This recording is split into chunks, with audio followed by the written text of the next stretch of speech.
صاحب کی بارگاہ میں میرا یہ سوال ہے، اگر سب لوگ ایک دوسرے کے پیچھے نماز پڑھنا شروع کر دیں تو فرقہ واریت تو ختم ہو جائے گی؟ آج کل یہ چورن بیچا جا رہا ہے۔ میں ایک سادہ سوال کر لیتا ہوں۔ پہلی بات، کیا قرآن و حدیث میں کہیں پر یہ موجود ہے حکم کہ اگر سب ایک دوسرے کے پیچھے نمازیں پڑھ لیں تو یہ ختم ہو جائے گا کام؟ کوئی دلیل؟ کہا جی یہ تو نہیں ہے۔ میں نے کہا نہیں ہے نا، تو پھر میری دوسری بات بتائیے، اگر کسی بندے کی قراءت ٹھیک نہیں، یعنی وہ قرآن صحیح نہیں پڑھ سکتا، اس کے پیچھے نماز ہو جائے گی؟ بولے نہیں، اس کے پیچھے تو نماز نہیں ہوگی۔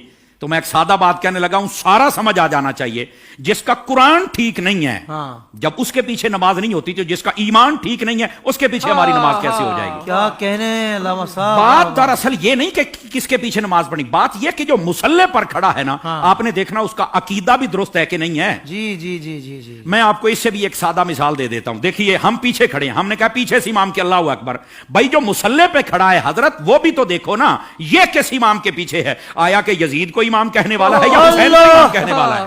کیا کہنے، تو ذرا اس بات کو سمجھو نا۔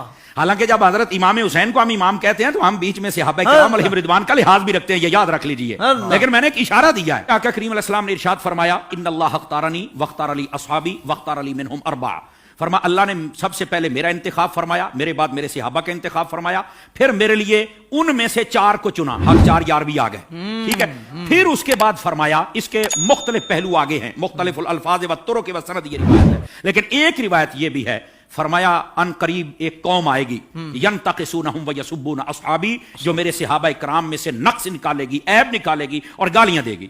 فرمایا جب یہ آئے تو حضور ہم نے کیا کرنا ہے؟ فرمایا لا تواکلوہم ولا تشاربوہم ولا تسلموا علیہم ولا تصلوا معہم ولا تناکحوہم، او کما قال علیہ السلام۔ میرے آقا کریم علیہ السلام نے فرمایا، نہ ان کو سلام کہنا ہے، نہ جواب دینا ہے، نہ رشتہ دینا ہے، نہ لینا ہے، نہ روٹی پکا کے ڈالنی ہے، نہ ان کے ساتھ کھانی ہے۔ اور میرے نبی کریم علیہ السلام نے فرمایا، مر جائیں تو جنازہ نہیں پڑھنا، ان کے ساتھ نماز نہیں پڑھنی، سمجھ آ رہی؟ ان کے ساتھ نکاح نہیں کرنا۔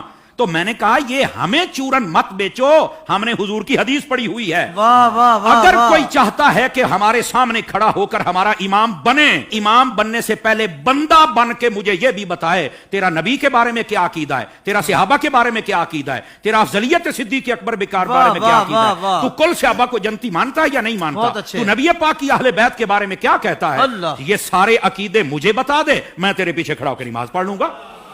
کیا کہنے، کیا کہنے۔ ویسے یہ جو نمازوں کا شوق ہے نا، میں صرف اتنی بات بتا دوں بھائی جان، یہ ترمذی شریف میں روایت موجود ہے، ایسی روایات جب آتی ہیں تو پھر بیٹھ جاتے ہیں کیڑے مکوڑے، یتیم العلم یزید الفکر، وہ بیٹھ کے کہتے ہیں کہ نہیں یہ یوں نہیں، یہ یوں نہیں، یہ ٹھیک نہیں۔ میں نے کہا حضرت جب آپ کی اصل ہی ٹھیک نہیں تو آپ کو یہ بات کیسے سمجھ آئے گی؟ نبی پاک علیہ السلام تشریف فرما ہے، ایک شخص آ گیا، اس نے کہا حضور فلاں شخص فوت ہو گیا، جنازہ پڑھانا۔ فرمایا ہم نے نہیں پڑھانا اس کا، حالانکہ مشکاہ شریف پڑھ لو، حضور نے فرمایا جب کوئی فوت ہو جائے مجھے بتا کرو، جنازے میں پڑھاؤں گا۔ جی آپ اس بات کا اظہار فرمایا کرتے تھے کہ جنازہ میں نے پڑھانا، میں نے مفہوماً و مختصراً بات سنائی، اس کا جنازہ کیوں نہیں پڑھا؟ جب سوال پوچھا گیا تو آقا کریم علیہ السلام نے فرمایا، انہ کان یبغض عثمان ابن عفان، یہ میرے عثمان سے بغض رکھتا ہے۔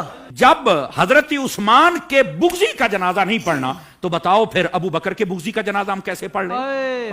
بتائیے کیسے ہم ان کے پیچھے نمازیں پڑھ لیں اور ان کے آگے کھڑے ہو کر ان کے جنازے پڑھائیں اور ان کے ساتھ ہم پیار کی پیکیں چڑھائیں اور ہم ان کو جفیاں ڈالیں؟ بھائی ان سب کو سمجھنا چاہیے، یہ ڈائریکشن ہے سیدھی سڑک، یہ شفاعت نگر کی ہے، اس سڑک پر آ جائیں جس کا نام راستہ اہل سنت ہے، ہم تمہارے پیچھے کھڑے ہو کر نمازیں پڑھنے کے لیے تیار ہیں۔ تو جب عقیدہ ہی واضح نہیں ہے تو آڈی پنجابی کہندے نے ویکھ کے زہر تو کوئی نہیں پیندا۔ حضور شاہ صاحب ہماری پنجابی ویکھ کے زہر تو کوئی نہیں پیندا، تو پھر ہم تو نہیں پی سکتے۔ ویسے اگر کسی کو زیادہ شوق ہو نا، بس نہیں وہ قرآن پڑھتے ہیں تو چھوڑو جی چھوڑو، داڑھی بھی ہے تو چھوڑو جی چھوڑو، مصلی پہ ہے، تو میں نے کہا آبا صاحب اللہ کی تفسیر اٹھا کے دیکھ لے، یہ تیرا شوق بھی پورا ہو جائے گا۔ حضرت حافظ صاحب ہوا یہ کہ حضرت فاروق اعظم کا زمانہ اقدس ہے، ایک قریب محلے میں امام آ گیا، اس کو نماز کے لیے ہر نماز کے اندر جب وہ قرات کرتا ہے تو آبا صاحب تولا پڑھتا ہے۔ لوگوں نے کہا بھی اور قرآن نہیں آتا؟ کہتا آتا ہے۔ تو یہ کیوں پڑھتا ہے؟ کہتا مزہ آتا ہے۔ اچھا، انہوں نے کہا ذرا حضرت فاروق اعظم کی خدمت میں لے کے چلے۔ حضرت فاروق اعظم کو بتا، آپ نے طلب فرما لیا، واقعہ لمبا ہے، آپ نے طلب فرما لیا۔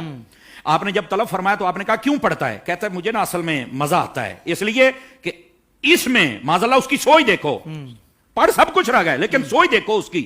اس نے کہا جی بات یہ ہے کہ اللہ نے اپنے حبیب کو یہاں جھڑکی پلائی ہے تو مجھے بڑا مزہ آتا ہے اس پر استغفر اللہ استغفر اللہ. یہ خارجیانہ سوچ تھی. سمجھ آ رہی ہے میری بات کی؟ یہ توہین کی سوچ تھی. یہ کامل و اکمل لوگوں کا یہ شیوہ ہی نہیں ہوتا. اور ایسی جو ہمارے سامنے مثالیں ہوتی ہیں نا وہ ہمیں سمجھنے کے لیے مثالیں ہوتی ہیں. اور پھر ایسے لوگوں کا حشر کیا وہ بھی سننا ذرا. ٹھیک ہے. حضرت فاروق اعظم نے اچھا تجھے مزہ آتا ہے؟ کہا بالکل. آپ نے تلوار منگائی اور 2 ٹکڑے کر دیے اس کے. آپ نے فرمایا ودوحا پڑھ کے تجھے مزہ نہیں آتا؟ وما ارسلناک الا رحمۃ للعالمین پڑھ کے تجھے مزہ نہیں آتا؟ انا اعطیناک الکوثر پڑھ کے مزہ نہیں آتا؟ ورفعنا لک ذکرک پڑھ کے مزہ نہیں آتا؟ یعنی جو قرآن پڑھ کے دل میں توہین مصطفیٰ کی رکھے جب اس کے پیچھے نہیں ہوتی تو جو سرعام میلاد پر کفر کے فتوے لگائے ان کے پیچھے کیسے ہو جائے گی؟